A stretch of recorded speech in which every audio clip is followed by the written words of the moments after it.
I was really tempted to just sit here and quietly, like maybe fake talk or whatever, but I don't want to mess with our tech guys. Welcome to the Atheist Experience. We are live. Today is Sunday, May 3rd, 2020. I'm Matt Dillahunty, the host of the Atheist Experience. Welcoming back my friend, Dave Warnock. How are you? Hey, Matt, that would have been funny. They would have been scrambling, pushing buttons and hitting knobs. That's mean.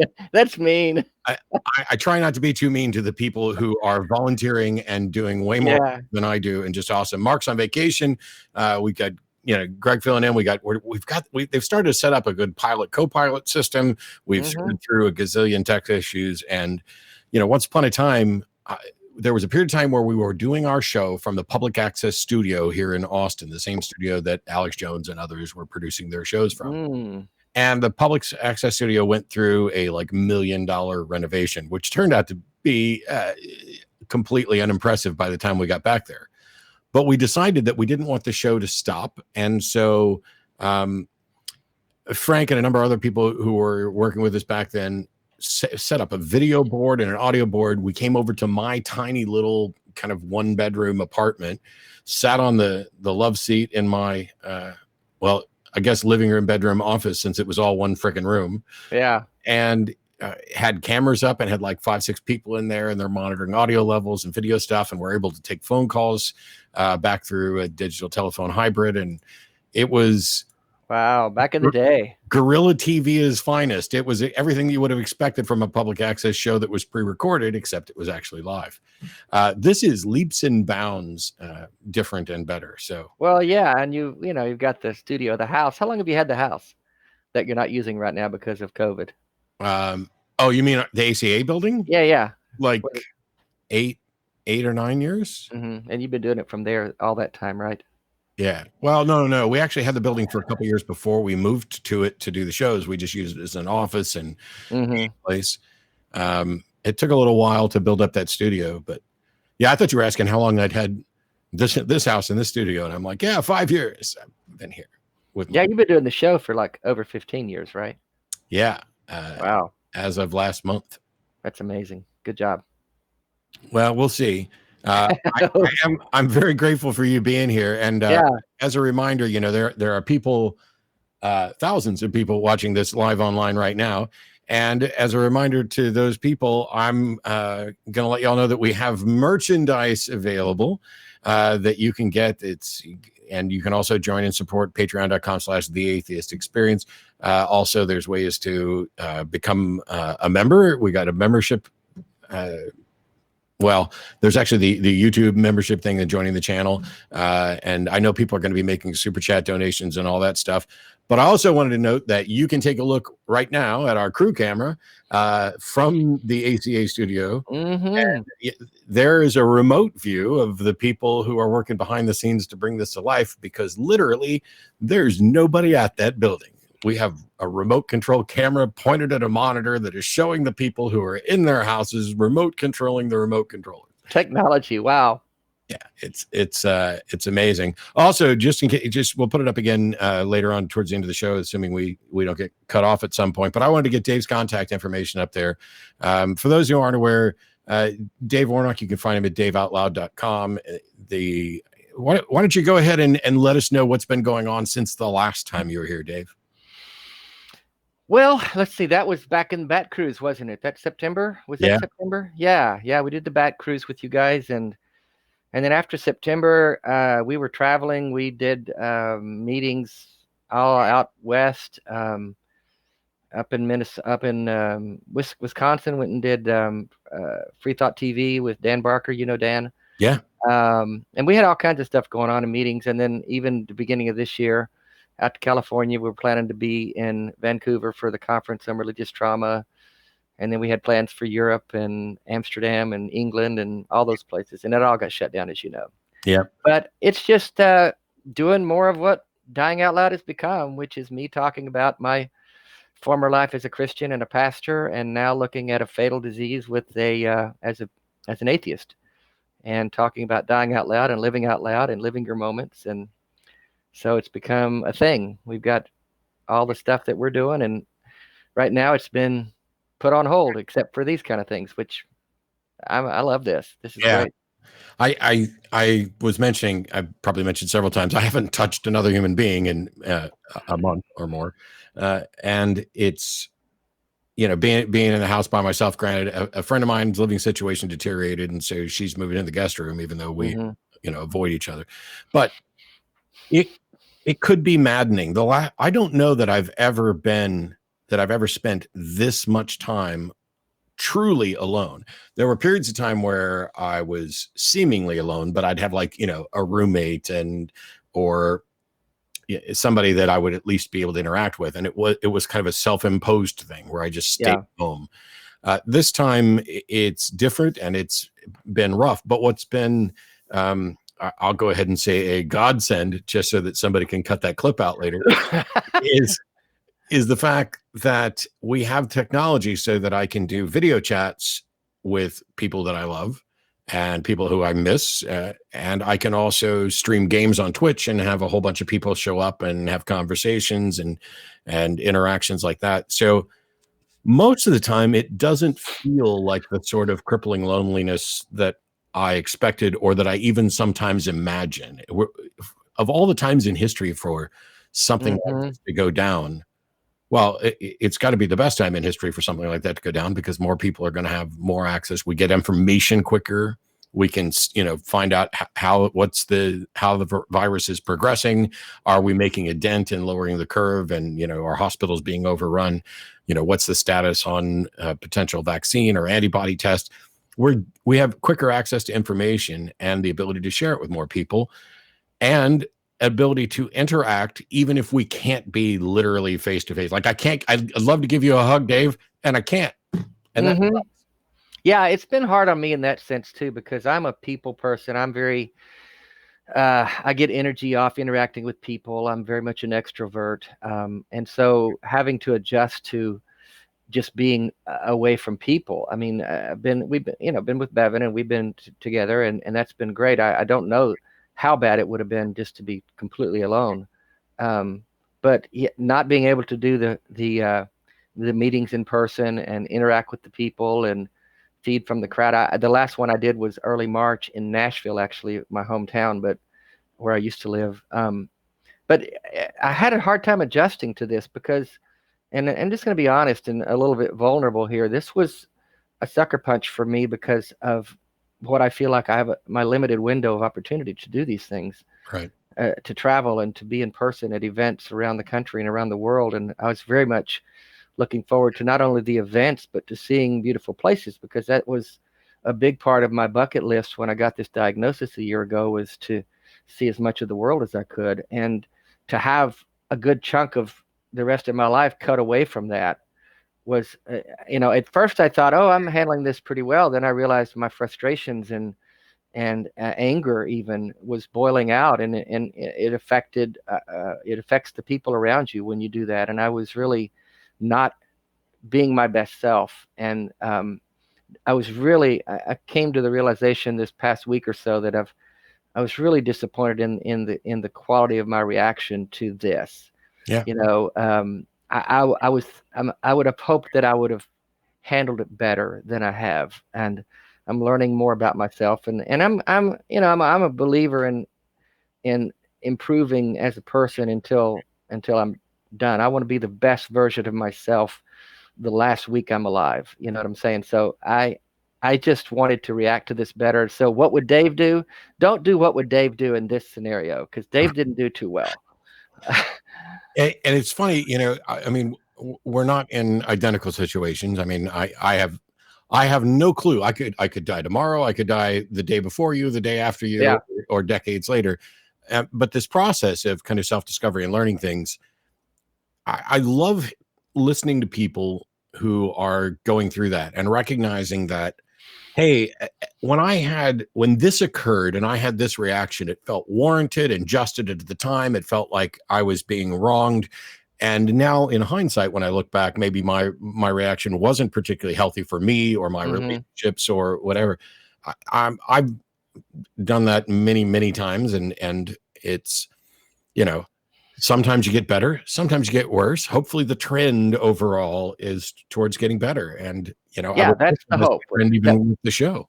that we grow, that we learn something about ourselves. Self-reflection is a great gift. If we quit reflecting on ourselves, then we're going to quit growing, and we just get stuck in ways that are usually not going to be healthy and not going to be good for people around us. And so, and when adverse circumstances come our way, that's when we're tested. And I was really invigorated by the things we were doing, and to have all that shut down was, like I said, just a real body blow for me. And I didn't react to it as well as I would have hoped I would have. So, but I'm learning.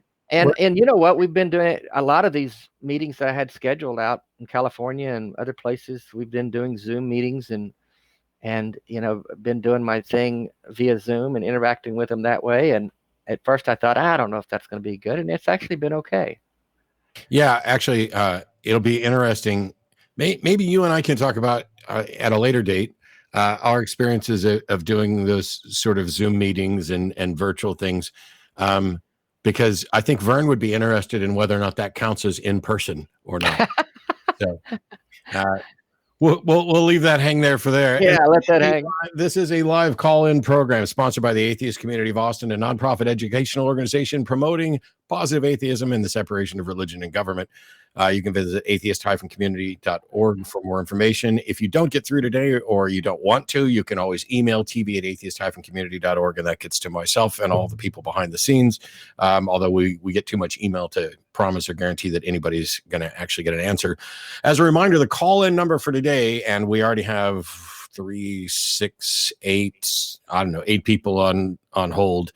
The call number for today is 512-991-9242. And I believe there's also a toll-free number in the US and Canada, although I don't have that up on my screen. But if you're watching on YouTube right now live, there's a bot in there that will put up the numbers that you can call.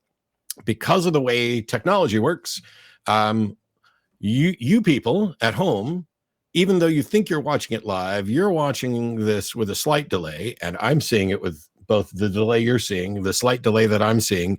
And just as a reminder, the call-in system is not always friendly. If you're on a cell phone and the service is bad, which is going to be, common, cell phones aren't particularly good at full duplex. The call-in studio will occasionally have problems. I'm going to try to make use of the hold button and put people on hold when we need to interrupt to correct or clarify or ask a question. Hopefully things won't get too contentious, but we have a bunch of people, including a handful of theists online. And I want to start with Javier in Florida. You're on the air with Dave Warnock and Matt Dillahunty. How are you? I'm fine. How are you? I'm doing all right. Good. It says here you wanted to talk about the role religious people play in causing people to leave religion? Yeah, I guess I'll give a bit of context for that if you don't mind. Sure. All right. So it was a month or two ago that I started watching the Atheist Experience. I found it on YouTube and I found it really interesting. So I watched a couple episodes and some related content. And I found the debate you did with Seitz and Bruggencate, if you can even call that a debate.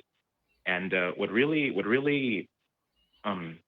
what was really prominent in my mind is how he made his position just look so bad, Like he was just, oh, it's true because it is. And if you disagree with me, you're lying. And that really harms his own position. And I thought to myself, well, it brought me the question, how big do people like him or people in similar situations, how big is their role in causing people to examine their own religious beliefs and eventually leaving them? Yeah, I have no idea. I know I will say that, if I were to put my Southern Baptist hat back on, which, by the way, whoever got me the Jesus and Darwin hats, thank you, but you don't have to also get a Southern Baptist hat. But if I were to put my Southern Baptist hat back on, there were times where we would run across a particular preacher or hear about a preacher who was a bad witness, a bad representative, was not particularly biblically sound or whatever else. And it didn't cause us to abandon our religious beliefs. It just, the Bible has protective measures in there. and in Christianity, it's just kind of known. There are some people who profess to be Christians but aren't, and some of them are going to wind up pastors. Dave, you were a pastor. Yeah. No, I agree that the behavior of people, it wasn't a thing that moved me out of my faith. It was the actual faith itself, not having the answers that it purported to have. And so, yeah, like Matt said, there's a built-in escape clause for poor behavior among Christians, because we have flesh, and we are all sinners saved by grace. And so there's always that excuse, well, he's just misbehaving because we're all sinners, right? So what are you going to do? But the actual biblical narrative didn't add up. The faith itself didn't have the answers that it was supposed to have. And it took me a long time to see that. But nonetheless, that's what eventually that led me out, not the people themselves. I see. That's real interesting. Well, thank you guys for your answers, and well, have a nice day. Sure. Bye. Thanks, Javier. Appreciate it. Did we answer the question? I guess we did. Well, it wasn't a question. He was just kind of speculating about whether or not bad arguments or bad representatives of Christianity are driving people away from. I think if there's somebody that's on the fence, that's like watching a debate like that and seeing how poorly represented his position was, I think it might cause someone to say, wow, no wonder I'm having questions, that kind of thing. Yeah.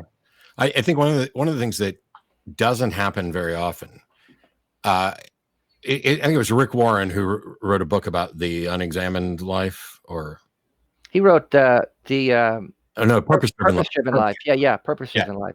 And somebody else talked about, maybe it was Dan Barker even, who was talking about twisting that. I instead of trying to reference anybody, let me get to the point that I was making, which is that I think it's unusual for people generally to do a deep dive into what they believe and why. Yeah. We generally speaking, we're busy living our lives. Right. And you just get either indoctrinated as a child and you grow up in it, or you come to Jesus like I did in a vulnerable spot, and you're not really examining the full content of it, and until you hit a crisis point at some point, maybe you do, but until then, you're just kind of going down the flow of the river, like you put your canoe in, and it's just going until you hit a rock. So yeah, they haven't examined the deep issues behind their faith. Yeah, and I'm reluctant. I'm not going to give a link or anything, but I stumbled across a link of a live stream video of 3 people in a car between San Antonio and Corpus being chased by the police. It's a couple live videos. It was posted on Facebook, and it was, I'm not going to jail, and F this, and N-words dropping left and right, and just, why won't they leave me alone? If we can get to the county line, they're going to stop chasing us then. Meanwhile, they're being chased by state troopers and, all this other stuff. And they're doing this thing. And then I scroll down on her Facebook page, and just like a couple posts before that is, how much I love God and all this other stuff. And I don't use that as an example for a problem with Christianity. I'm using that as an example for why I don't point to those things as problems with Christianity, because even every Christian I knew in church growing up was still a sinner. They still did stuff. They, the notion that they're better, and they'll tell you, hey, yeah, I'm not perfect. I'm just forgiven. They're doing the same stuff we're doing. Yeah, they have to be, because it's not like atheists are the only one that are visiting porn websites and, buying alcohol or doing drugs, or, we're not the only ones committing on spouses and getting divorces and doing all those things. Yeah. It happens. You've seen prominent preachers do it. And then Jimmy Swaggart will break down and have a crying fit and, please forgive me. And then he's right back to where, kind of right back to where. Yeah, kind of. It just seems to me to be well within our benefit to just recognize that human beings, irrespective of what they believe about a God, fall into the same categories. There are people who are generally good, which I think is accurate for most people. And there are a handful of people who are really bad, but everybody's going to do bad stuff on occasion. And if that's the case, then I don't see how anybody can point and say, oh, look, Christianity has this, overwhelming benefit. I've said it before, Jesus never changed anyone's life. It's just people are being people, and we ascribe good behavior to Jesus when we're Christians. But when you're Christians and make bad behavior, then it's not Jesus' fault, it's your fault. So he gets a pass every time. Yep. It's a win-win scenario. I've got next caller is Marcus in Ohio, who says he has a syllogism that suggests theists are just as rational as atheists. Hey, Marcus. Yeah, hey, Matt. Hey, how are you guys doing? Thanks for taking my call.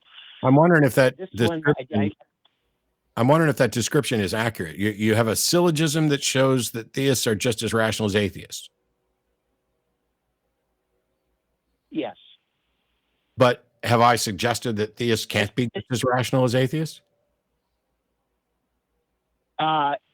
I guess maybe you've never said that, but what I wanted to say, I called in a few months ago and I failed miserably, so I bit off a little bit less than I can chew. And I want to remind both of you to be easy on me because I'm a COVID first responder. So so that should get a little love. We'll give you a little love for that. Yeah. Okay, you get one time where I was going to interrupt where I will hold my tongue. Okay, that sounds good. All right, here's the syllogism. And I think watching your website a lot, Matt, I went through all your videos quite a bit. I think you would agree with a lot of these. So, number one, most believers are not mentally ill. Number two, IQ and EQ. Not mentally ill. Yes, most believers are not mentally ill, number one. Number two, IQ and EQ, if you do a standard deviation plots, would be similar between believers and non-believers. Three, rationality is derived from number two. So four, believers are as rational as non-believers. Okay, so the first thing is we don't derive rationality from IQ and EQ. I don't know where you got that. Why would you say that? I don't understand that. So rationality. IQ and EQ come from your brain. Brain is all there is. So rationality would be derived from brain. So yes, but rationality is not derived from brain. Whether or not a position is rational is based on, is there sufficient evidence to warrant acceptance of that position? And does the person accept it? And so you are rational if you accept something when there's evidence and don't accept something when there's not sufficient evidence. IQ is nothing but a measure of how good you are at taking an IQ test. And people, with wide range of IQs can all be rational, and every person is capable. Almost every, I don't want to say everyone. Generally speaking, the overwhelming majority of people are capable of being rational. And this is why, your whole case here is believers, most of them aren't mentally ill. I agree. Some of them probably are, or not to any more significant extent than anybody else is. But mental illness isn't a factor in it because I can be mentally ill and be rational.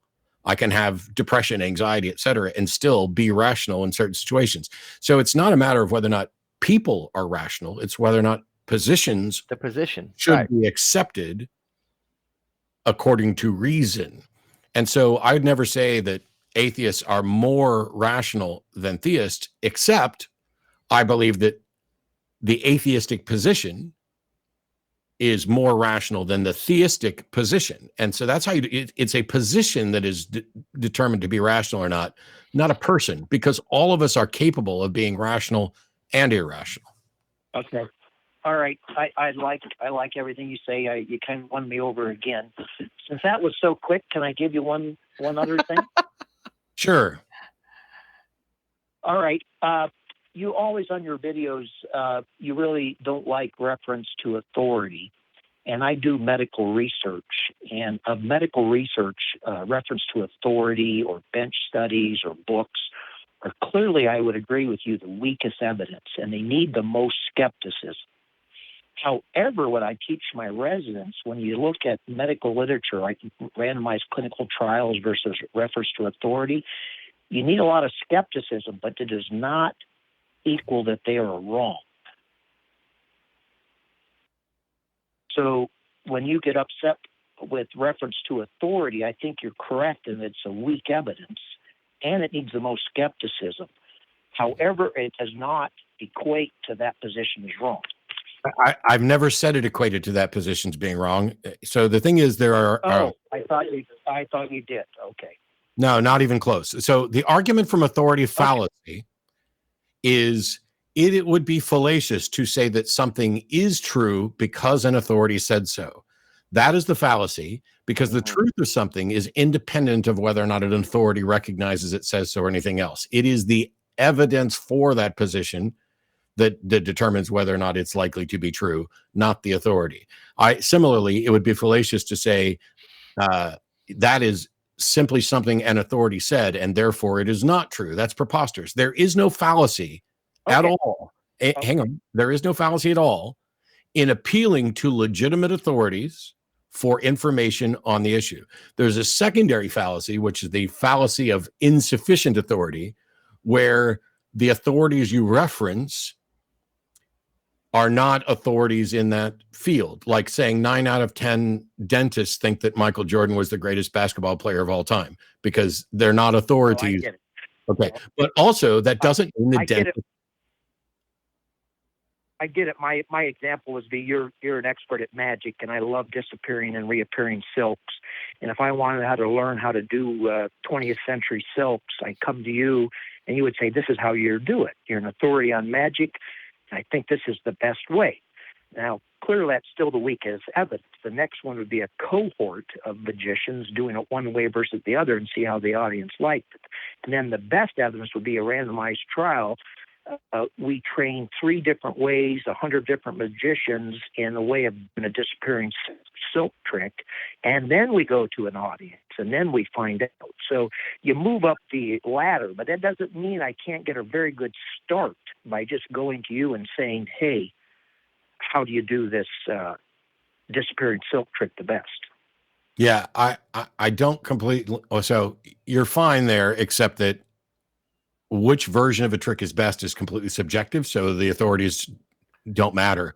It becomes, I could do it the same way that another magician does it, and they get a better reaction because they are a better performer. They have a connection with the audience charismatically or whatever that I don't have. So I understand where you're going, but you kind of shifted from something that is objective, like, hey, do vaccines cause autism, to something that's subjective, which is the best way to do this trick. So you might as well be saying which is the best version of ice cream. Mm-hmm. So okay, then you could say which is the easiest way. I mean, you could find an objective measurement. But what's easy for me is not easy for others. If you watch, so are you familiar with René Levant? No. He's a one-handed card magician. And so the way he goes about doing stuff is going to be different from the way I do it. Is his easier? Not to me, but it's easier to him. So, I mean, you got to be careful when you start talking about what's better, what's easier. These sort of qualitative, subjective assessments. No, I clearly get it, but you start there, and you might find out it works quite well, or you might find out by better science that it doesn't work quite well. But in the end, we are trying to come a long way around it. You love rationality, and the greatest logician of all time is Kurt Gödel, and he was a theist. And I think you can't easily dismiss that as a reference to authority. This is sure I can. The guy that wrote. Well, he instead of, like you say, if I could go to you as a magician, I wouldn't greatly dismiss the fact that you're saying this is the easiest way to do disappearing silk. Marcus, the thing that I'm saying I could object to is the assertion that Kurt Gödel was the greatest logician. He's certainly amongst one of the greats, but you don't just get to say he's great. At no point has Dave or myself or anybody involved with the show suggested, hey, if you have a question about a particular field, it would be a mistake to go talk to experts in that field. That's just boneheaded. Okay. Of course we're in agreement with that. Okay. All right. Well, and at times you've dismissed really questions to very, very good authorities. Easily dismissed it, and I think it can be because something isn't true merely because. Hang on, I'm putting you on mute, Marcus. First of all, Go find, instead of saying many times Matt's done this or sometimes Matt's done this or whatever, give me an actual fucking example. Because when we try to kind of do the paraphrasing on this, it seems that you're not necessarily accurately representing what my position is. At no point, now, let's say you show up with the best authority that you can come up with for a particular position. If I reject the position, I'm saying I do not accept that position is true. And the mere affirmation by this authority is not sufficient to convince me that it's true. That's all I'm saying. I'm not saying it's false. But yes, you can say, hey, Irenaeus was the greatest authority of all the church fathers, and he says that the Gospels were authored by Matthew, Mark, Luke, and John. And I'm going to say I don't give a crap if he was one of the greatest or earliest church fathers. That doesn't mean that what he says is accurate. Yeah, and I'm not sure what the reference to this guy that was supposed to be the greatest at something, why it matters that he was a theist. Like the earlier point you made. Well, logic. He was a mathematical logician, Einstein level, and he wrote the book on logic. And there's no better logic. I mean, it's logic beyond belief.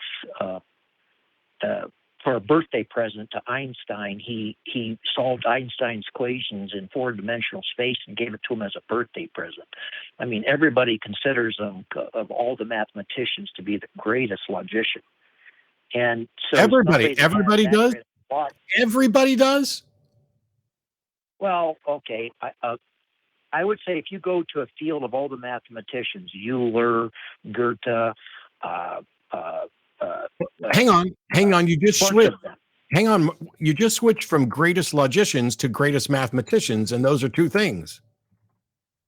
Well, he was trained in advanced mathematics. He was a mathematician. He just had a specialty in mathematical logic. No, the thing I'm pointing out, Marcus, is that you're being sloppy and hyperbolic. Because first of all, you talk about Gödel as the greatest logician, and then you want to say he's Einstein level, which means you are now comparing him to somebody else who is generally the standard, except Einstein isn't a logician. Einstein's a mathematician physicist.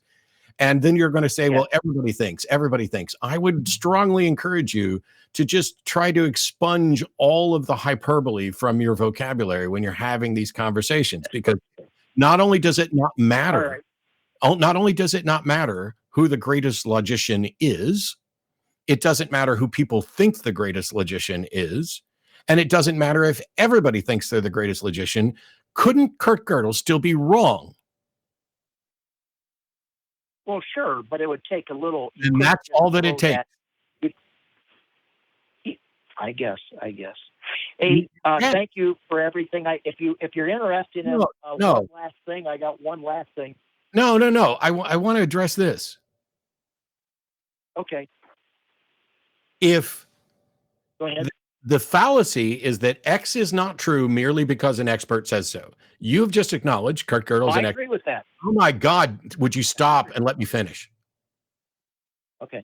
You just agree that Kurt Gödel, we'll go ahead and call him the greatest logician, but you're agreeing with me he could in fact be wrong. Yes. Which means that if he says something, does not mean it's true. Well, you have to then do probability. How probability likely is true.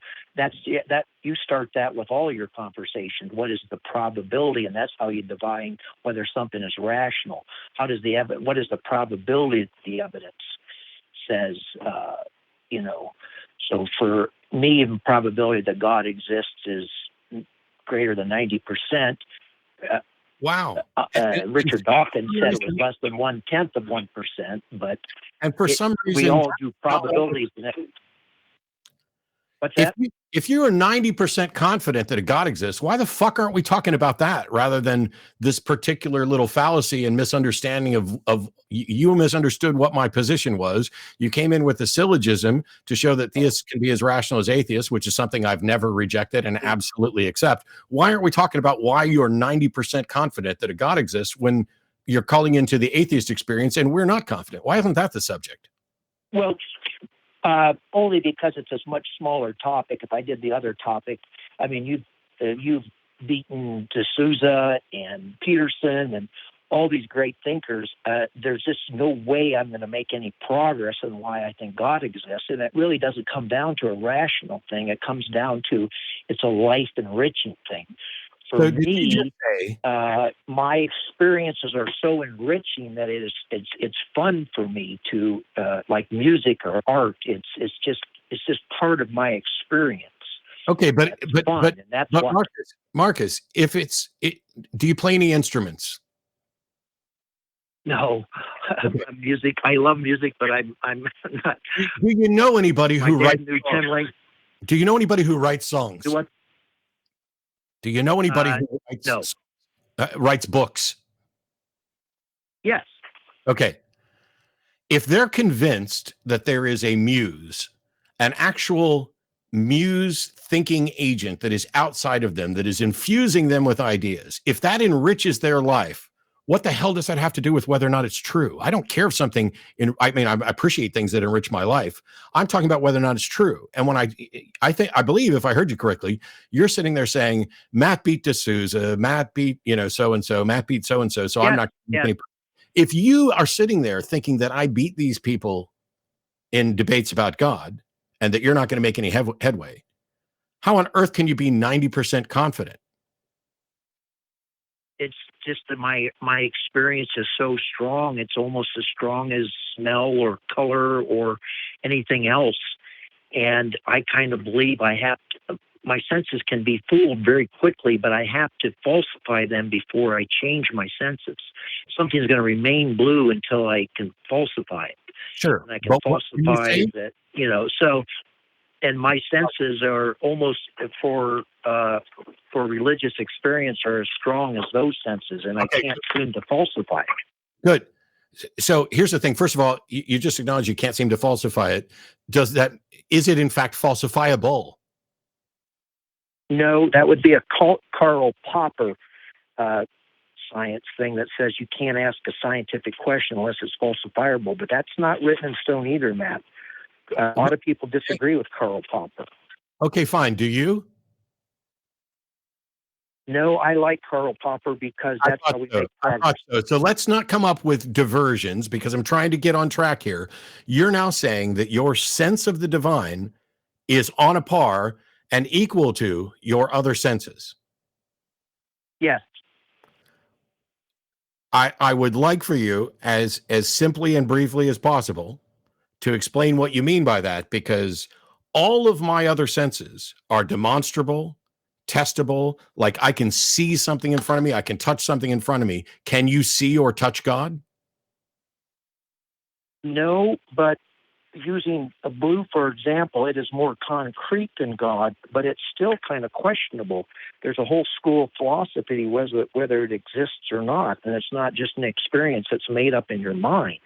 There's color realists, but there's other people there's no reason that electromagnetic waves should have any color, and no physics textbooks even talk about color as a part of either mass or energy. So I know what's happened, Marcus. You have confused the map for the place and have decided that things like color are real but nebulous, and therefore used that as an excuse for your personal experience of the divine to claim without evidence that it is real but nebulous. That's probably right. I think you really hit the nail on the head. I've been thinking about this for ages. Yeah. And so the issue is that how do you show that it's real? Because when it comes to something like color, while I don't think color exists, colors are the labels that our brain puts on our experience of something real. That's the thing that we can test. We can test it with machinery. We can test it with other people. We can independently verify. Even if somebody's colorblind, they could sit in a room with a bunch of other people who aren't colorblind and become well-deservedly, reasonably, rationally convinced that all of these people can see color. And you could just allow them to hold up, here's a red one, here's a green one that I can't see any difference between these two, and ask them which one is red and go person to person. And when they all identify the same one, no matter how much switching you do or isolation you do. Yes, it would. Yes, it would be much harder to map a religious experience. There's no doubt about it. That doesn't make sense, Marcus, because you just said that your religious experience is on a par with other senses. So why would it be harder to map? Yes. That's the $1 million question, and I don't know. It's just built into my DNA as much as color, taste, or hearing, and why I cannot map it exactly, I don't know. I don't know. Those things aren't built into DNA anyway.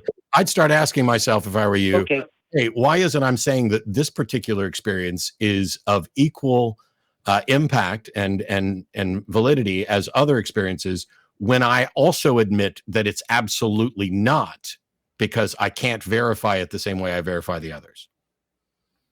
Well, you've really cleared up a lot of things for me today, Matt. And you also reassured me on some of those things about authorities can't be wrong, so I misinterpret some of your things. One last quick thing I'll tell you and then let you go. When Dawkins writes God delusion, he's making a medical mistake. He should really write God hallucination. A delusion is like the three of us are by a fence or by a bush and we hear a rustling. Two of us see a bird and the third guy says it's a guy with a knife. There was a real stimulus, but he misinterpreted the stimulus. A hallucination medically is that we're all three there. We don't hear any stimulus. Nobody does. And the guy still sees a guy with a knife. So medically wise, it's not, if you think a religion is a delusion, it's not really a delusion. It would be a true hallucination. No, delusion is an appropriate word for it. Hallucination would be a specific type of delusion, an experience that an individual has that isn't tied to any external stimulus. A delusion is a belief held and maintained in the face of an absence of supporting evidence and evidence to the contrary. Until somebody demonstrates that may be your philosophical definition, but that's not the medical definition. The medical definition is I don't give a delusion is a misinterpreted stimulus. Well, I think he was writing. I think he was writing a philosophical book, not a medical book. Yeah, was Dawkins a medical doctor writing a medical definition at all? It's just by the American Board of it's by the World Board of Psychiatry is how they interpret delusion versus hallucination. It may not be, obviously, it's not as much interest to you as I thought it was. But, was Dawkins, Marcus, was Dawkins a medical doctor writing about medical definitions of things, or was he a scientist writing a philosophical book? Yes, you got me again. Okay. We're gonna move on because Dave's back now. Thanks, Marcus. All right. Hey, thank you both so much. And sorry, I bailed out on you guys. We had internet problems here. Big storm came through.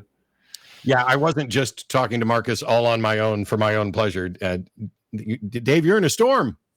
Yeah, the storm came through, knocked out the internet, but we're back, and I see that you took care of Marcus all by yourself. So good job. By the way, you didn't need me anyway. Yeah, just for Greg's notes, you might have to reset the thing now that Dave's back because I'm getting a slight echo from Dave. Yeah, I am too.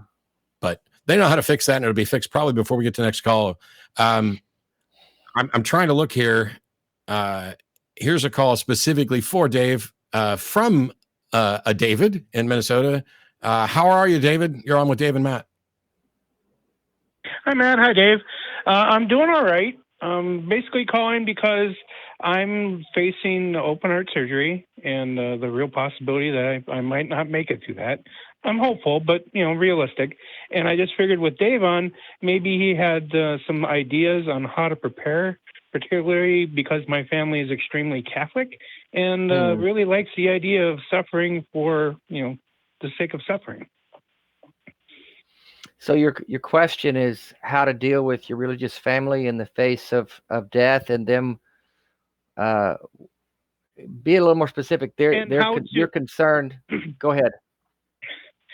I try to be more specific. Basically, kind of a twofold question. One is how do you deal with a religious family when you yourself aren't religious and don't really care what happens to your body after you're dead?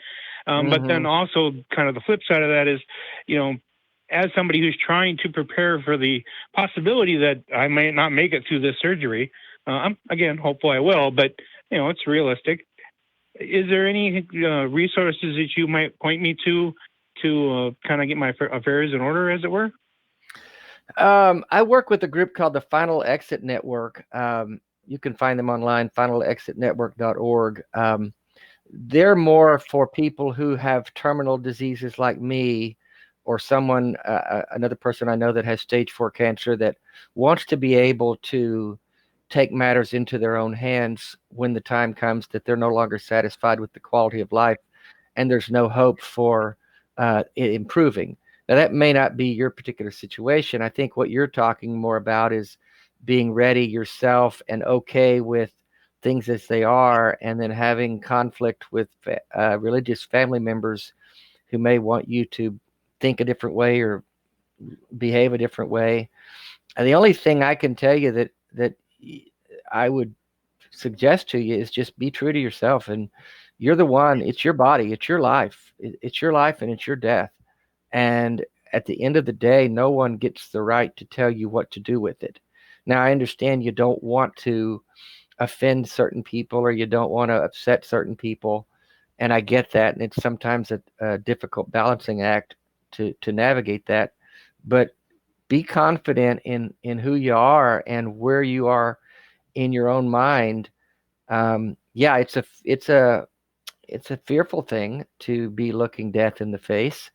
But if you're okay with it and you're not, and also if you need to leave instructions on what you want done afterward, if you do die or when you do die, then also Final Exit Network is equipped to help you with that, or any living trusts, living will kind of people can help you with that. But you have the right to determine these things.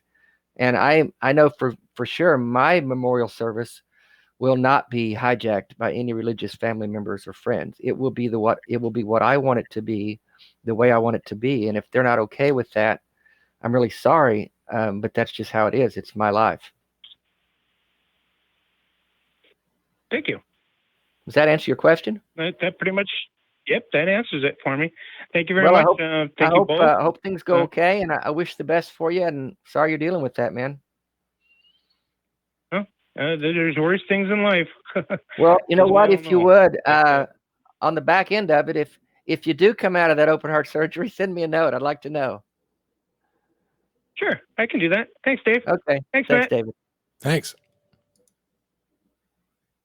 And just for the record, I've had a couple of independent confirmations. This is going to come off as smug and cheap, especially since Marcus isn't on the phone, and I don't care, because I've had 2 independent confirmations that even within the medical field, hallucination refers to a sensory experience and delusion refers to a belief. And as long as religious beliefs are beliefs, which is independent from God talks to me, that would be a religious hallucination. Anyway. Well, you seem to be clear. You seem to be clearing a lot of things up for Marcus. So let's just add that to the list. Yeah, I would add. Hey, Marcus, we're not doctors or logicians, and so yeah. Any idea? Oh, you're not in the Collins queue, so you can't see who's there and who's not. Just pick them, man. We got quite a few theists, but I want to go to Amanda in Richardson, who says her theist brother is asking her about atheism, but is clearly nervous. How do I gently give him information without scaring him off? How you doing, Amanda? Hi, I'm good. Thank you for taking my call. How are you? Hey, Amanda. I'm doing all right. Hi, can you hear me? Yeah, we can hear you, and we're doing okay. Okay, great. That question, why don't you give us a little more detail about kind of what's going on, and we'll see if Dave and or I have anything to chime in with. Okay, great. So I am adopted, and he is my older brother. He found me maybe 3 years ago, so I don't know him very well, but he reached out and we've kept in contact. He's been married for, I think, about a decade to another partner who is very religious. All over their social media, they were attending church, doing the deal. And he has made comments that have alluded to him wanting to discuss my perspective with me. Like one day he messaged me and said, I disagree with the role of women in my church. And what I discovered was when he comes to me with these things, I want to know what to say and what tone to use to approach him, but I'm drawing a blank because I'm immediately worried about, I don't want to bring, my religious trauma from my upbringing to the table, to the talk that I'm having with him. I want to give him the information and be a sounding board, but not be biased and not scare him off, basically, is my concern. I didn't want to go on tangents like I can do. You're an ex-Christian atheist, and is he an atheist, your brother? I'm not clear on that. No, he's a theist, and he, as far as I know, he's still religious, and then I am an ex-Christian atheist. Was so he's asking very questions. Religious. It sounds like he's asking questions about his faith. Is that what you're saying? And you're wondering how to respond to him? Yeah. Could you clarify? Right. You mentioned he would say something like he's not happy with the role of women in his church. And that's all he said. Oh. So I felt like he was apprehensive and tentatively approaching me.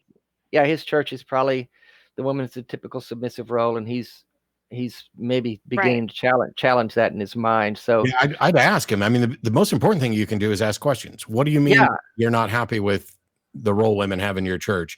What role do they have? What role do you think they should have, and why? That's a great approach. In fact, Anthony Magnabosco, Street Epistemology, look that up if you will. It's videos, YouTube videos. He talks to people on the street. It's a whole method of helping people come to understand how they form their conclusions. And it's all based on questions. It's all based on asking the questions and letting them come to their own conclusions. That way you're not driving the conversation. And he's already opened the door with questions. So just go down that road with him. Yeah, this is the most powerful tool that we have is the Socratic method, because if you just tell somebody you're wrong, here's why. Yeah, that will chase them off. That can have an effect, but it's not always necessarily the best way. And so starting with questions, and they can be somewhat leading. You don't want to be accused of asking trick questions, but just something as simple as, okay, what do you mean by the role women currently have in your church? What role do you think they should have, and why? Yeah, what's the problem you have with that? Yeah, let him tell you. Ask him, what is the problem you have with the role of women in your church? Let him flesh that out for you. Yeah, not only would you want to ask, what role do you think they should have and why, but you can also ask, why is it that you think they have a role that's different from what you would prefer? Why do you think that's happening? And that can get them to think through this conflict, because what's happening here is, I think women should have this role in my church. They currently have this church role. My reason for thinking they should have this role are A, B, C, and D. And I think these are the reasons why it's thus and so. By the way, Anthony Magnabosco is going to be on the show in 2 weeks with Jenna Belk. So there you go. Also a good time to get some stuff from him. Yeah, that's a great resource though, and he's a great guy, and it's an excellent method.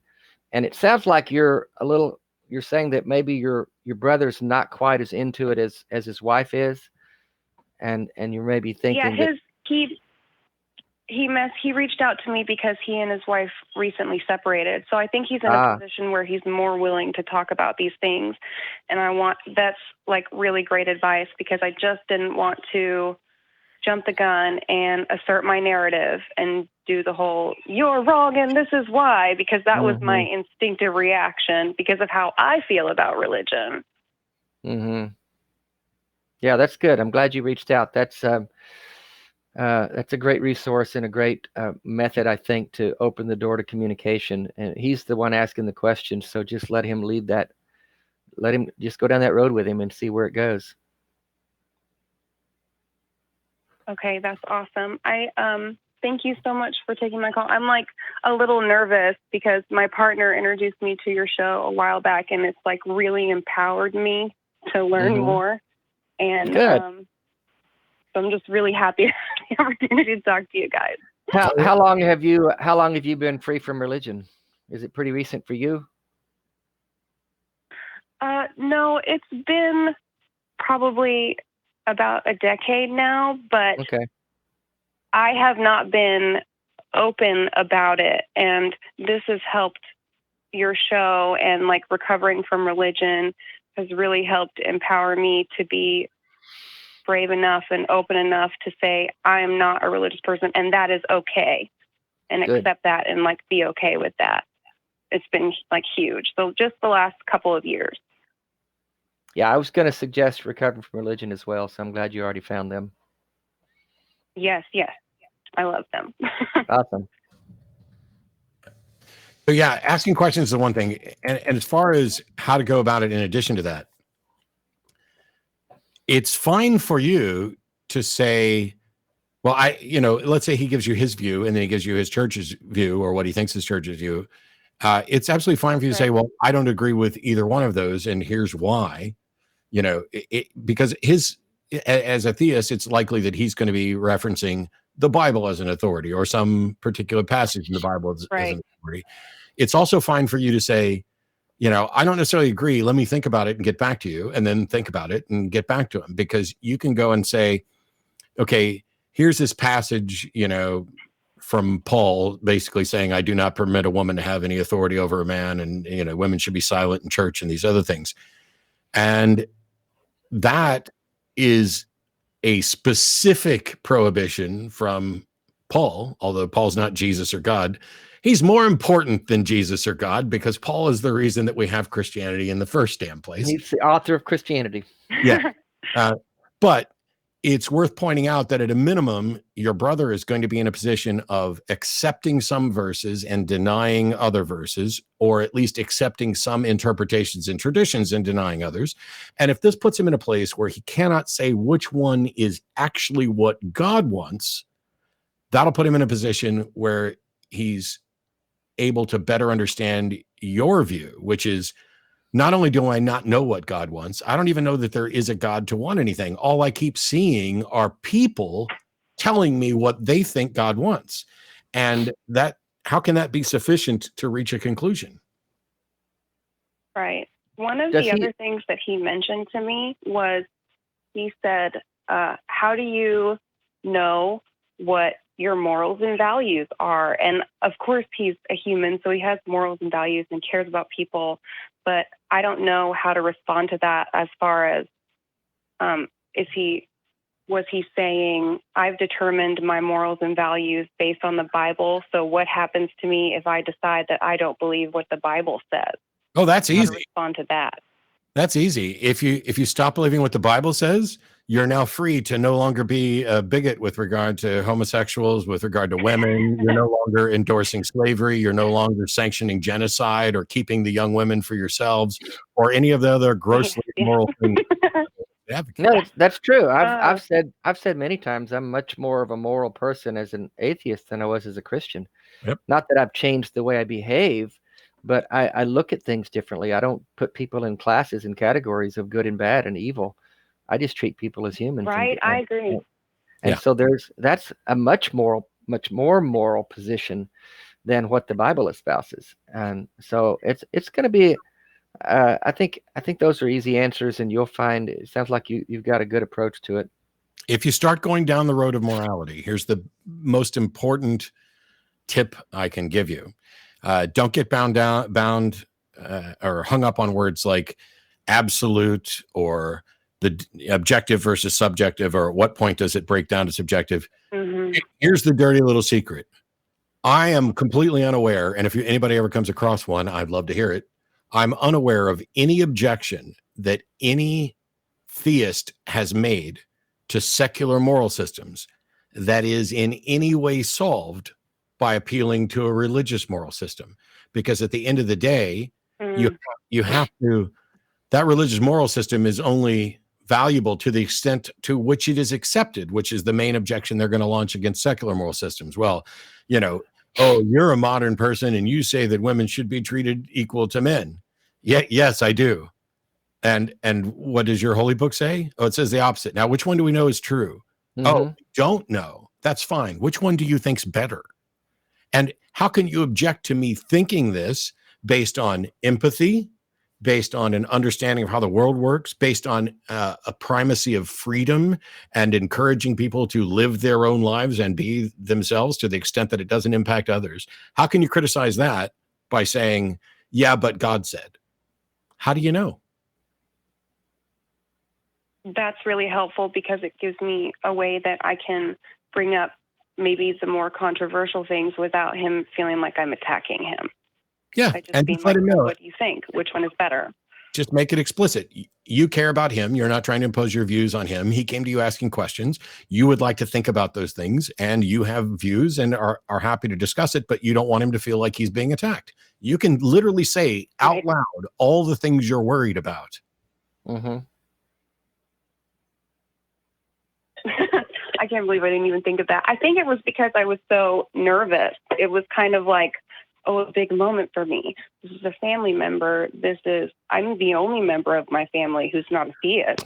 Mm-hmm. Let me tell you, Amanda, you're not only not the first person to not think of that obvious thing, you're not even the first person, you're not the only person in this conversation, let alone around the world. I talked, and I've always valued open, honest communication. But that was always held with the understanding that, yeah, there are some things that you're going to want to keep hidden. There are some things that you're not necessarily want to be honest about. So a certain amount of honesty is going to be considered blunt or rude or whatever. I've learned so much about having a better relationship with somebody just by being able to say, hey, I want to say something to you. It's about how I feel. It's about what I think. This is not an attack on you. I genuinely want to know what you think. And even if we ultimately disagree, I still care about you. Here's what I'm afraid of. Saying those things makes the rest of the conversation a piece of cake. And this doesn't even have anything to do with whether or not you're talking about gods. This can talk about, romance, sex, money, whatever. If you're having a conversation with someone and you have a fear that it could be misconstrued or could turn into something bad, start off by talking about that so that you guys know how you're going into the conversation. Right. It diffuses it. And I use that in my intimate relationship, but I didn't even. Yeah. Guess what? Your brother counts as a different type of intimate relationship. Use all the tools of communication that you would use for the best outcome anywhere. Right. Yeah, it'll disarm him. It'll diffuse any potential volatility in the conversation if you just open that up with that. And we do that with in our relationships. Hopefully, I feel this way. This is what I think. This is what I feel. I'm not telling you what to do. This is what I'm feeling, and it takes all of that off of them and puts it on me. Yep. Maybe even part of my perspective is unconsciously like, I'm not approaching a person, I'm approaching a religious person. And I need to just remember that I'm approaching a person. Yeah. And a person with questions. I mean, that's, again, he's asking the questions. You're not going after him trying to attack his position. This is kind of a flip of the script. All. This is kind of a flip of the script of what I end up talking to some atheists about, because sometimes, like, they're afraid of losing their entire support network and family. And that has happened. It's a realistic concern. Mm-hmm. But they have to also remember that, like, for example, my parents are religious. I've spoken about it before. I've talked about the birthday card I got a year ago and other stuff. However, if we're clear that their biggest fear is that I'm going to burn in hell, all of a sudden it makes sense that they could be terrified of having conversations with me for fear of driving me further away or fear of putting a rift between us so that we don't interact. And if instead we start the conversation with, hey, I love you. I hope to keep interacting with you. I know that we're going to talk about something that's potentially, contentious or troubling. And that this is a conversation that has divided families, divided nations, and started wars. I just would like you to know that I'm interested in talking with us. And if either of us are ever uncomfortable, we should be able to stop that conversation, not have this conversation subsume all of our thoughts about each other, because I'm pretty much the same person now as I was before we started this conversation, and you like me just fucking fine then. Right. Yeah. So I get to decide if I'm willing to be vulnerable when it comes to conversations about places where I might have some trauma and feel some, fears and feelings. Yeah. Absolutely. Yeah. And yeah, you should make sure that you're clear with him on that as well. Right. Well, good luck. I did not realize how much of my own hang-ups I was projecting onto the conversation. So thank you so much. Everybody does it. Don't beat yourself over Yeah, it. no, it's very common. Right. And you cared enough to not only think about it, but to ask somebody else what they think about it. And you got to take credit for that, because other people would have just maybe shut down or panicked or never had a conversation or anything. So good on you. Yeah. Good for you, Amanda. Thank you. Yeah, I panicked and then I asked questions. So.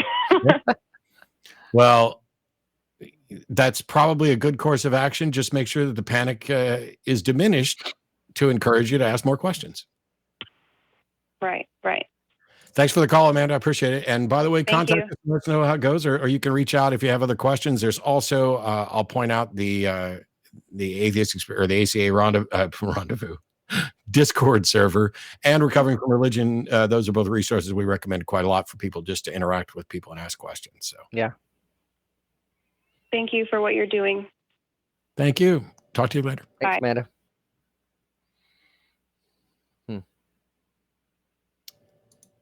Oh. Who's next? I don't know. We have all kinds of theists. I'll give you the topics and let you pick. Oh boy. One of them has a definition for a non-religious God that's different from deism. One of them got kicked out of Target for preaching, came back with a sign and was harassed. I have the right to talk, the freedom to express, whatever. Oh, we're taking that call. Yes, we are. Nathan in Colorado, it says you got kicked out of a Target for preaching and then you came back in with a sign and was harassed. How you doing? Yeah, that's not really accurate. I'm doing pretty well. That's not really accurate, because it also says here that you have the right to talk, the freedom to express whatever you want, wherever you want. Is that accurate? Absolutely. No, it's absolutely false. You do not have the right to express whatever you want, wherever you want. You don't have the right to express whatever you want in my house. You don't have the right to express whatever you want in a private business. You don't even have the right to express whatever you want in public. You are very confused about the limits of free speech. And Target is a privately owned business, and they don't have to allow you to preach there. You're right. You're right about that. And here's what I'd tell you. Cool. Who you can... Thanks for calling. Oh, I just said thanks for calling. He agreed with me that he doesn't have the right to say whatever he wants, wherever he wants. And so I'm not going to let him go on preaching with his little entitled outlook. You cut him off. You bet I did. I couldn't see you hit the button. That's one of my favorite things about being on the show with you, is watching you hit the button. And I didn't get to see it, so I didn't know you would. I didn't know he was gone. I'm clicking a button on the mouse. But that was going to be a shit show, wasn't it? Yeah, I wanted to get on to another call that I think you might be able to contribute some stuff to, and not be irritated that I stuck you with somebody who thinks they can say whatever, wherever. I would have been pissed off. Yeah. Thanks. We got Will in Miami, Florida, wants to talk about the possibility of being a theist and believing in evolution, which I find an incredibly interesting thing. Also, Dave, I'm being told that there are people in chat who are saying that you look like Iron Man. What does that mean? Robert Downey Jr. in Iron Man, evidently. So. Oh. Okay. That's the first time I've ever been told that. I don't know. I'll take that. But we've got Will in Miami, Florida. He wants to talk about the possibility of being a theist and believing in evolution. How you doing, Will? Hey, Will. I'm all right. How are you? We're doing okay. Well, I am currently a theist, and I believe in God. Yet I'm also very scientific minded. And my question to you both, either one, is: am I going wrong? Should I not believe in God? Yeah. Well, my instinct is to say, of course, you shouldn't believe in God, but I don't know what your reason for believing is, and maybe you're the one person that I've ever encountered who genuinely has a good reason. I mean, I don't think either one of us would say try to tell you what to do or not to do, but obviously, both of us, having been believers in God before and coming to the conclusion that it wasn't real and wasn't true, we would both say that neither one of us sees sufficient evidence to believe that there's a God there that's involved in humanity whatsoever. And both of us wouldn't say, we would both say we would like to believe in things that are true, not just something we want to believe in that makes us feel better. So to Matt's question, why do you believe? Well, actually, Dave, let me stop there, because before I want to address the actual question that he called in about, and then if he's comfortable going on with why he does believe, let's do that. But Cool. just for your information, Will, whether or not there's a conflict between believing in God and accepting the scientific truth of the model of evolution, that's going to depend on which church you're associated with. For example, the Catholic Church doesn't have any problem at all with evolution, and a number of other Christian denominations don't have a problem with evolution. They just think that God tinkered in it, even though there's no evidence and no reason to believe that. So if you've been in a particularly fundamentalist anti-evolution church that says you cannot accept the theory of evolution and also be a Christian, that is their position on their doctrine, but it's not representative of all of Christianity or every Christian model. I know a few people in my church that would be categorized fundamentalists. Yeah. But you're going to accept whatever you become convinced of. And while I'd love to say, congratulations on being very pro-science and potentially accepting, the foundation of scientific understanding of biology and biodiversity. But it's a completely separate issue. Like, even if we found out that the model of evolution by means of natural selection was wrong tomorrow, that doesn't mean that the God claims are right. They're separate. They're connected only to the extent that people say, God created everything and evolution has not occurred, because those people are just wrong. Like, evolution is a fact, an observed fact. The model that explains it, going back to Darwin and expanded on in later years of the natural selection as the driving force for evolution. That is the theory. That is the model. But evolution is the observed fact. The change in allele frequencies over time, the biodiversity on the planet. And we have confirmed shared common ancestry, both from a morphological standpoint and a genetic DNA standpoint and the fossil record, and it goes on and on. It's at this point, the people who deny evolution are probably in a bucket with the people who think the earth is flat. Right. I understand. There was once a Bible study being conducted at my church where the individual presented a book written by Ken Ham. And when I saw that, I thought, geez, this Ken Ham I know who he is. And the Bible says you shouldn't call your brother a fool, but I think Ken Ham is a fool. I do too. Yeah, I can't disagree with you.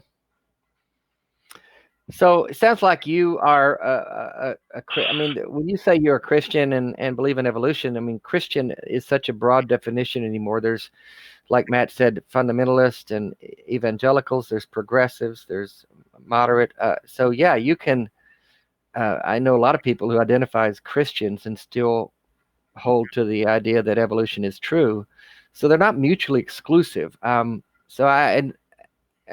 that initial point that you called in about, I mean, I guess the question is, what kind of Christian would you call yourself?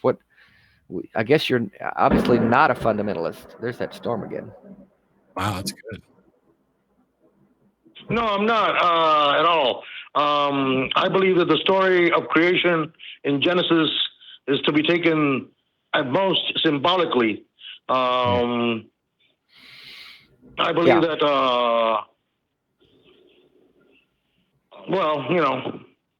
So you may just feel like you're not sure what the Bible, I mean, would you call yourself a biblical Christian, or more so someone who thinks, well, there's something out there, there's some kind of a God out there of some sort? I'm more biblical, yeah. But not literal. But then I don't know. But then I don't know the entire Bible. So yeah. I don't know the entire Bible from beginning to end. So there could be things in there that I disagree with, you know. So you're not. So you wouldn't say that if it's in the Bible, it's true. No, I wouldn't say that. No. Okay. So are you familiar with like Romans 3:4? And I'm not. The verse says, "Let God be true and every man a liar." Now, I don't know.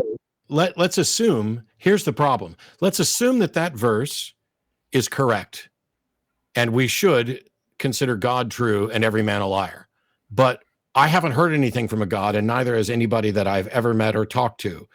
All I've ever heard is what is from men who claim to be speaking for God. And as a matter of fact, that's true for the whole Bible. The Bible wasn't written by God. It was written by men claiming to be speaking on God's behalf, which means that passage in Romans 3:4 is also by a man. So we have a man speaking on behalf of God, telling us to trust God and not men, which means that we can't even trust that passage. And there's no God anywhere that anybody's able to point to or identify coming down to clear any of this up. And so I'm just going to take Romans 3:4 as a bit of good advice, that if I want to know something about God, God can tell me, and I have no reason to accept what men tell me. And that gets rid of all of the Bible. Okay. So then you don't really have any way to measure what. Yeah.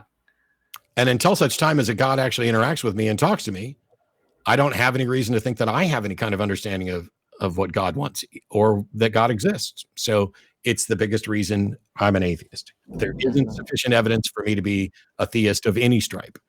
But we got a couple other callers that might have different definitions of God for us to explore. So sure they will. Thank you, Will. Those Will. I'd also recommend, Will, you can reach out to Recovering from Religion as well. And as you get more questions or reach different points in your search, and I appreciate the fact that you're asking questions, call us back. We'd love to talk to you. All right, thank you. Thanks. So, Dave. Yes. When you were preaching. Yes. This is what I wanted to get to with that call, but I figured we can do it kind of as an aside. What was your take on evolution? I had problems with it. It did not mesh with the creation. I was a biblical literalist. I believed the Bible was inerrant and whatever the Bible said was true. So things that didn't measure up to that, I considered to be suspect. And I didn't know enough about the scientific understanding of it. I never investigated it, obviously. I mean, if I would have investigated many things, I would have come away from Christianity long ago. Yeah. But when you're in it and you're going along with you've got the group think and your crowd mentality, and you're doing all the things that the crowd is doing, and you're teaching the Bible lessons that you're told to teach or that you think you should teach, then yeah, I guess I never really gave it much attention. I just kind of dismissed it and put it aside and figured that I'm just going to believe what the Bible says. And if there's a conflict with that, or if there's not clear understanding about that, about a contradiction, then I'm just going to kind of put my head in the sand a little bit. So what about you? I've said before, I don't recall exactly what. I think I simultaneously accepted the science of evolution, but that God tinkered in some way. It wasn't something that was discussed at church. It wasn't something that my parents had any kind of strong view on. Yeah, we just didn't talk about it a lot. Yeah. And it's one of those things where we keep pointing out that the overwhelming majority of believers, and this includes, by the way, preachers in the Clergy Project and outside the Clergy Project who know a great deal about the Bible, don't necessarily... Like, you can read the entire Bible and still not have an understanding of parts of it because you put on your God glasses and you not only do you glaze over the begats, but anything that you don't understand, there's this built-in presumption that God will gift you with the understanding when the time is right. When the time is right. Right now, I don't need to know that. It's all according to God's plan. So let me ask you this, just as a fun exercise, and I kind of hate putting you on the spot, but this is fun. So my argument that I just presented to Will, the Romans 3:4 argument that allows us to dismiss the entire Bible. How would you have responded to that back when you were preaching? What would you have even thought about that? Because it says, "Let God be true and every man a liar," but that sentence is also from God, from men, as is every other sentence in the book. And so even if you hold to the idea, it has you toss out the book. No, I would have claimed that that God had written that God had spoken to the people, that God be true, let every man be a liar. All scripture is God breathed. I get it. And so that's circular reasoning now, because it's the Bible saying the Bible's true. And it's, so I see that now, but in the midst of it, you can't see it, because again, I was in the position that everything the Bible said was written by God through men. That my idea was literally that God was whispering in their ear, write this, write that, write this, write that. Yes. And the thing is, this is why I love this, because I've talked to preachers about this before, and your answer is consistent with a lot of them, that God didn't write it with his hand, but it's all scriptures God breathed. It's kind of like he's doing this. Yeah. Grabbing their hand or whispering in their ear or any of that. However, the only evidence I have that God is whispering in somebody's ear is you telling me God was whispering in somebody's ear, which means now I can't trust you because you're a man. I need God to tell me that God whispered in those people's ears in order for that argument to have any weight. See, that's why you're in the position you're in. You ask too many questions. You got to take it on faith, Matt. I get told quite a bit that you have to believe first in order to You just got to believe. And your heart's been hardened clearly, Matt. So God can't speak. He can't reach you anymore. God has given me over to a reprobate mind. For sure, yeah. We have Richard in Los Angeles, who has a definition for a non-religious God that's different from deism. How you doing, Richard? I'm good, thank you. I love your show. Thanks. I guess it would be a non-supernatural God is what I mean, in that what I call God would be, if someone asked me, hey, what are you? I could get very philosophical and deep with that, but generally I would just say that it's my physical body, everything that I know, and everything that I've experienced through my senses. Would that be a good definition for you? If somebody says, hey, what are you?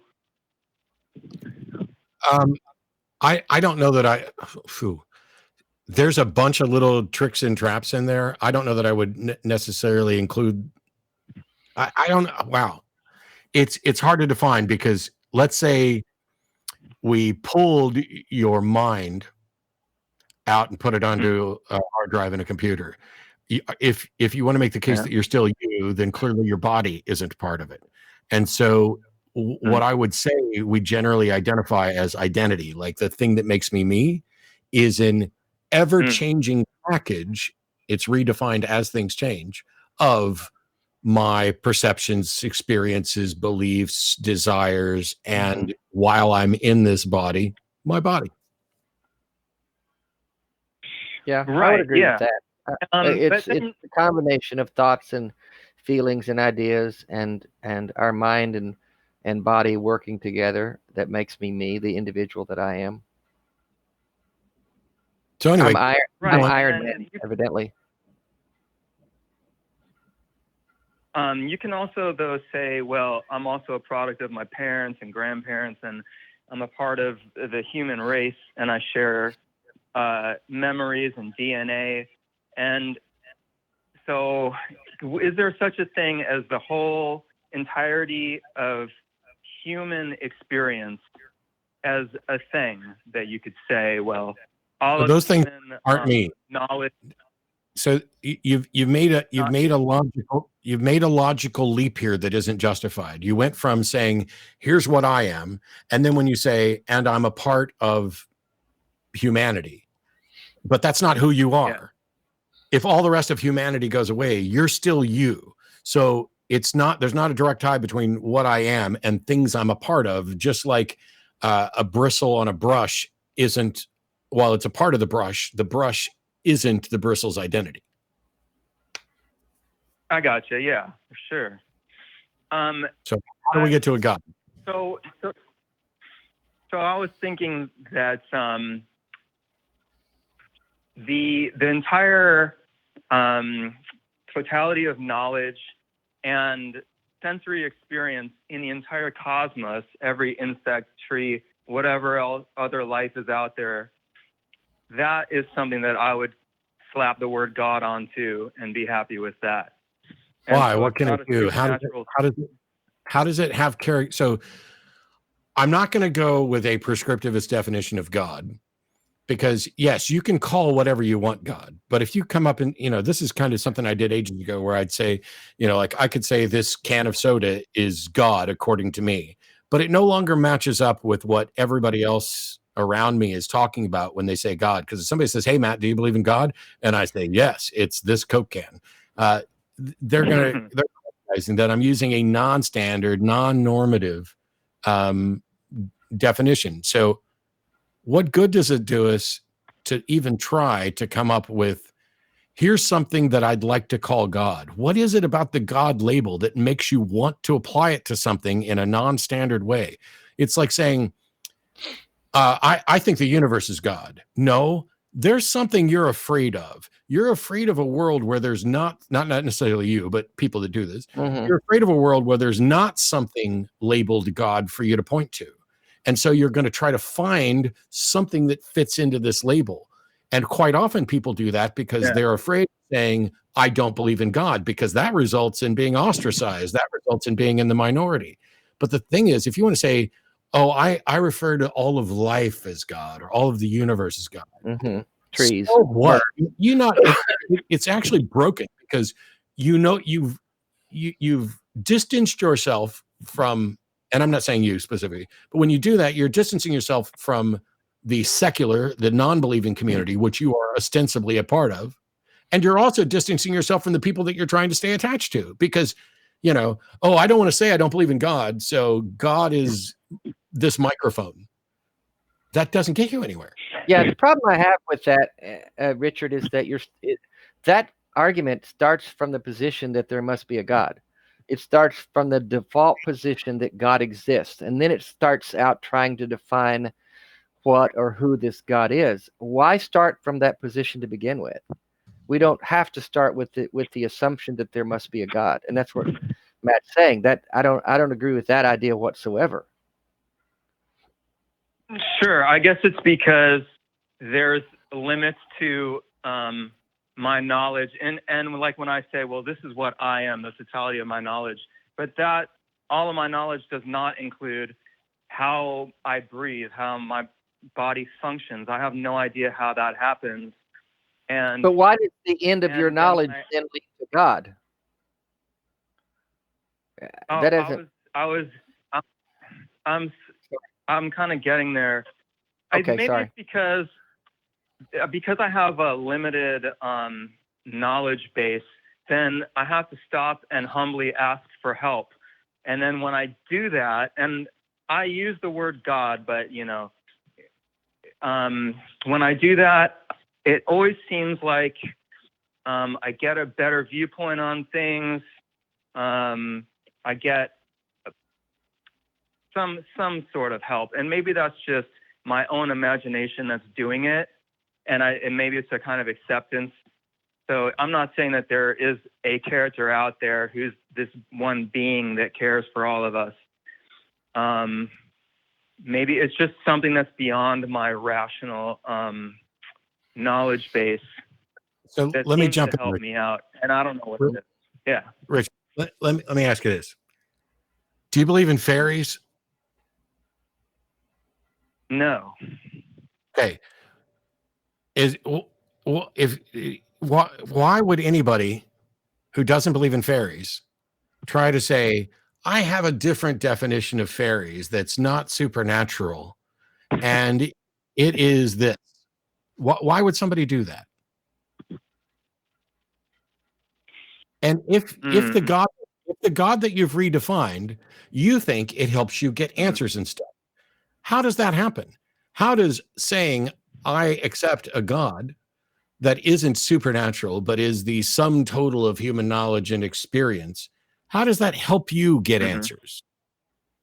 It seems to me that your brain is doing a dance with discomfort, and you're just making things up to ease the discomfort of saying, wow, there's a lot of things I don't know. And as far as I can tell, maybe nobody knows some of them, but some people know some of them. I'd really like some answers. I'd like some help. I'd like to not feel alone. So I'm going to invent a non-supernatural, completely contrived, abstract definition of something that I don't even know or think is an entity, but it's going to help me come to decisions. See, I would rather live from the position of saying, you know what, I don't know certain things, and I come to the end of my knowledge or my understanding on certain areas, and I'm really okay with not knowing it, and I'm okay with sitting with that for a while until I do learn something about that, or maybe I never do learn something about a particular thing, but I'm okay with it being just me. I don't need a third party out there that I can run to for answers or for comfort, because I would rather live with my own, with myself.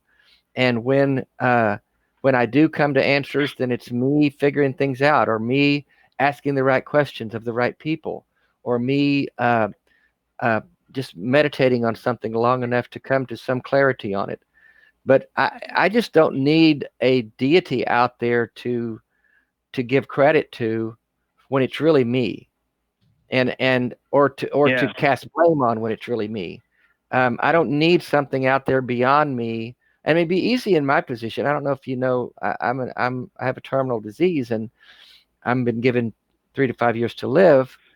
I didn't come back to God and say, okay, God, now I'm really sorry about that atheism thing. Just kidding, haha.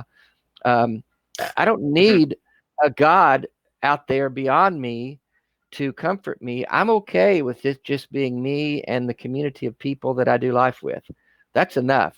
And that's what I would hope that you can get to, is just finding that your life and who you are as a person that's ever growing and ever learning and ever changing, and the community of people that you do life with, I would hope you can get to a place where that's enough, and that you can just cast off the notion of there being a God out there of any kind.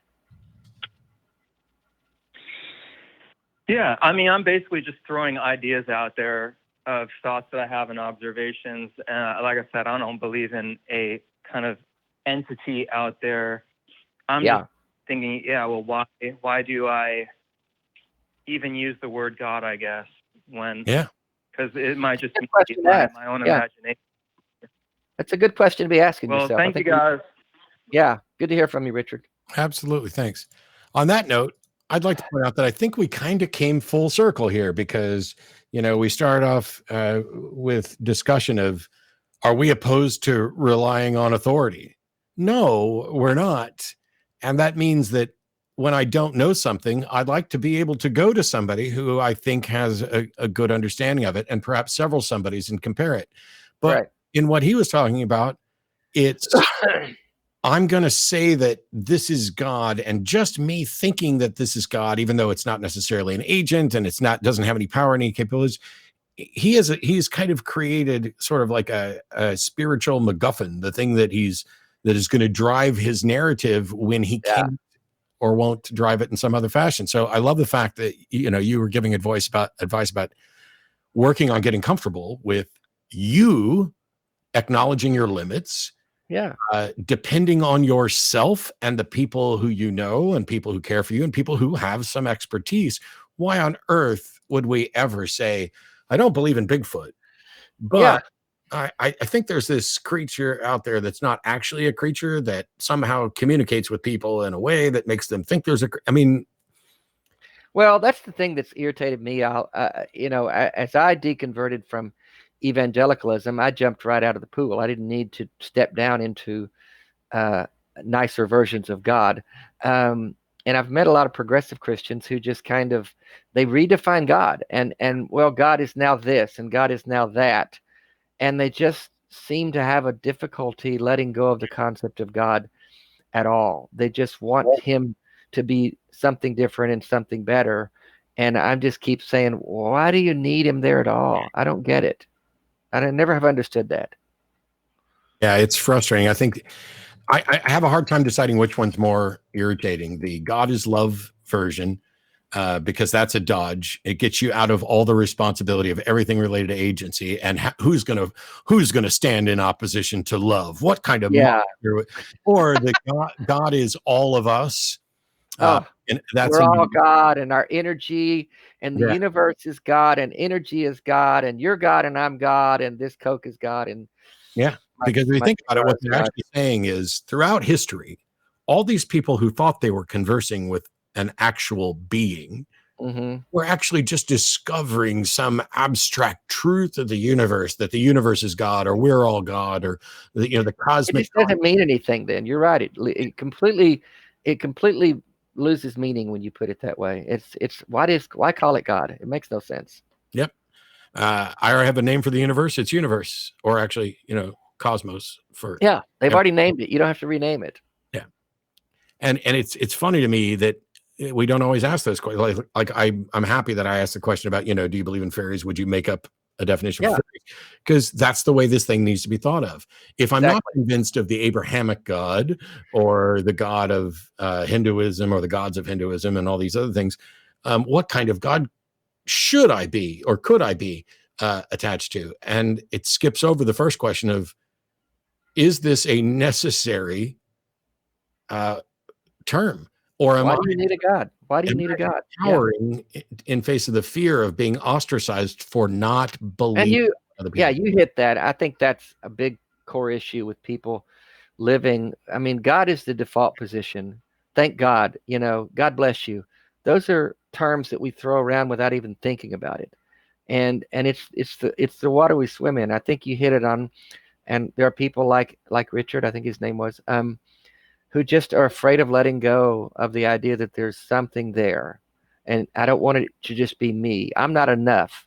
I know my limitations, and I'm uncomfortable with the fact or the idea that I may be all there is. I hate that too, but it doesn't make it any more true because I don't like it. Yep. I want to thank everybody. I also want to mention that I noticed there were some people in the chat talking about the stream had broken up a little bit. For some of them, refreshing helped. For some of them, it didn't. We also do a backup recording. The backup recording will be posted after all this, and so you can go back and watch the parts that you may have missed due to internet hiccups and everything else. First of all, thank you, Dave. And I know Greg can put up the screen of all your contact information, where people can find you, daveoutloud.com, your Patreon, everything. What's next for you, my friend? Oh, Jesus, man. I don't know. I'm just locked down like everybody else. So there's no traveling on the horizon. Everything we had scheduled that got canceled I've been told that we're going to reschedule it whenever things are allowed. But until then, I'm working on my book. I'm writing my life story. And I'm doing a lot of these kind of things, doing more and more of the Zoom meetings and things like that, and just trying to stay alive, man. There's a stem cell treatment for ALS that's on the horizon that I'm very hopeful for, and it's been through stage 3 trials, and FDA approval is awaiting it. So if that happens, I may be around a little longer. Well, I'm not praying for you, Dave. I know. I genuinely hope and have confidence in medical science that if there's a way for you to be in my life for a lot longer, you'll be looking for it. The scientists are looking for it, and we will all be happier for it. I appreciate that, man. You're a good friend, Matt. All right. On that note, thanks to our crew who are invisible. There they are. There they are. We appreciate everybody who continues to tune in. Please take care of yourselves. Wash your hands. Don't touch your face. Don't go out. Do whatever it is that the experts, hey, imagine that, I'm citing experts, are recommending. Don't drink bleach. Yeah, don't inject. And if you are worried that your state or city or region is opening up too soon, remember 2 things. You may or may not be correct. You're probably not an expert, and the experts aren't in agreement about this stuff. So continue to exercise safe precautions to protect yourself and the people you love and the people you don't love, especially those who are at high risk. I'm going to be remaining here at Dillahunty International Studios. And despite the fact that the order's been lifted, we're not going to start doing shows at the ACA building for quite some time. It'll be something that the board discusses in light of actual evidence. And while this is working, the safest thing for us to do is to continue down the path that we're on. So we hope to see you all next week. I'll be on with Shane Isgrig, and the week after that, Jenna will be on with Anthony Magnabosco. You can find out more information at atheist-experience.com, atheist-community.org. Take care of yourself, and we'll see you next time. Bye-bye. Bye, everybody. Bye, Matt.